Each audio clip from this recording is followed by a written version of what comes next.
Mickey's Spring Grand Prix has a really fun race idea. This is the first segment in the 20th episode of the second season of Mickey and the Roadster Racers, and for this Grand Prix they have to try and collect different tokens. I believe it was 5 tokens from various landmarks around Hot Dog Hills. And Pete is very disgruntled because his junkyard is not one of the chosen landmarks.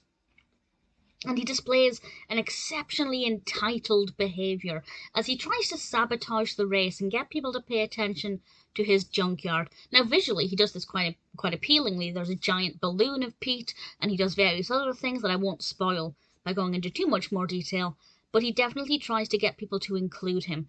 And on the one hand, the message here is that you need to be thoughtful of other people and try and include them, and Mickey does recognise this and actually apologises to Pete for not including his junkyard.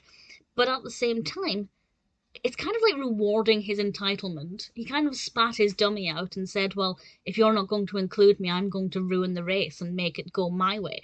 So I actually don't necessarily agree with that part of the narrative, and maybe I'm overanalyzing it, but this is one of the joys of watching it as an adult. I can actually pick it apart a little bit more than I could do if I was the target audience. Certainly, if I was watching this when I was a child, if this was out when I was a child, I wouldn't have picked up on that. I don't believe I would have thought, well, they're rewarding his entitlement. But certainly as an adult, I can see that that's what's happened here. He's had a tantrum, ruined things, or potentially ruined things for other people, and then ultimately got an apology out of it, which is ludicrous. But the concept that you need to maybe think about being more inclusive is certainly something that's quite prominent as well. So it's not my favourite episode because the message, I think, is a bit unclear or a bit questionable, but the actual race I thought was a fun idea. It's definitely something that young viewers can replicate.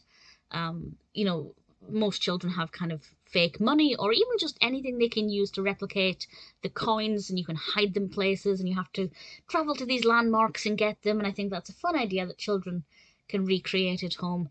Ultimately, it's not a bad episode, but certainly it made me raise an eyebrow.